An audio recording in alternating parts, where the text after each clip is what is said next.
The Flowmaster 1 5/8 inch Scavenger Series shorty headers are a good choice for any 2004 to 2010 5.4 liter F-150 owner who's looking to upgrade their stock manifolds to improve their power and sound of their Triton without going full throttle on a set of long tubes.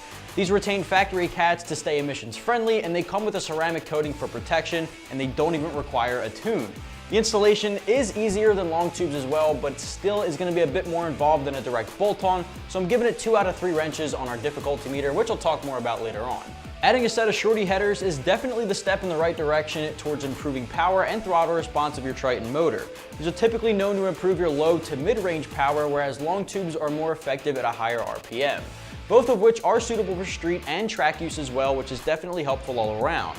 These bolt right up out of the box and are made with completely free-flowing 1 5/8 inch mandrel bent 409 stainless steel tubing, which absolutely can hold its own during those off-road adventures or salty roads in the winter. The flanges are one-piece laser cut and 3/8 of an inch thick for added strength, and it uses factory-style 2.5 inch collectors for a perfect match to your factory mid-pipe or most OEM-like mid-pipe inlets to make sure there's no exhaust leak. These free-flowing designs allow the exhaust gases to travel through with no restrictions, which really helps to push out more horsepower and torque.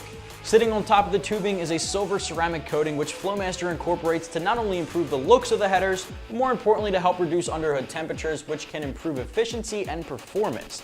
The ceramic coating keeps the headers from discoloring, which is a very common thing with chrome or otherwise unprotected shorty and long tube headers. The heat after a while will tend to turn chrome headers into a rainbowish color or bluish color, which to some looks pretty cool, but to others it might be an eyesore. So if you're going to a lot of car shows or you're looking to pop your hood and kind of show off what you got under the hood, the ceramic coating will help to keep these silver in the out-of-the-box condition, looking factory fresh. The other aspect that a header upgrade like this helps with is the sound. The construction I just went over improves the efficiency of the exhaust flow, letting it escape at a higher velocity, which ultimately produces a louder, more aggressive exhaust tone as well. Obviously, a set of long tube headers would make a bigger difference in both power and sound, but a set of shorties like these are going to come at a more affordable cost. They don't require a mid-pipe upgrade or a tune, and they'll be a little bit easier to install as well, so there's a few pros to this system that long tubes just don't offer. Ultimately, it'll come down to how much you're looking to spend and how big of a difference in those two categories you're looking to gain. The other cool thing about the Scavenger series from Flowmaster is that they retain all factory catalytic converter locations. They're designed to work with actually every aspect of your factory exhaust, making them emissions friendly and CARB certified in all 50 states.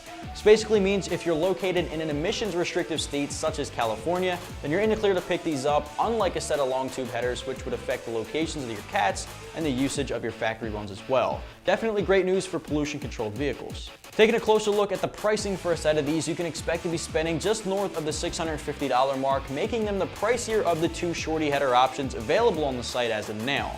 The other option being the chrome set of Gibson shorties, which as I explained earlier will discolor after being exposed to the heat for so long, which is pretty much inevitable. The benefits of going with this option for a bit more is emissions friendly features and the protective ceramic coating on top for durability and color retention. Long tubes will naturally be closer to about $800 and up. Now of course long tubes are unbeatable when it comes to sound and power for the manifold upgrades, but of course they have the downside of being longer, more difficult installs, as well as lacking the CARB certification and the shorty mid-pipe requirement. It comes down to, again, what you're looking to gain, how much you're looking to spend, and what you want to get out of it. The installation for these, while being a bit easier than long tubes, still require a bit of mechanical knowledge. You'll need a ratchet and full socket set, as well as a full set of extensions, a torque wrench, jack and jack stands, or a lift, which would make things a whole lot easier for you, and an assortment of wrenches. You want to have about 2 to 3 hours on deck to get the job done if you're tackling this yourself, but if you're not comfortable with it, there's no shame in handing this one over to a professional to get done properly. Overall, I'm giving this 2 out of 3 wrenches on our difficulty meter. The entire toolbox is definitely needed here, so keep that in mind moving forward. So if you're the owner of an 04 to 10 5.4 liter Triton powered F-150, you might want to check out the Flowmaster 1 5/8 inch Scavenger Series Elite Shorty headers, available right here at AmericanTrucks.com.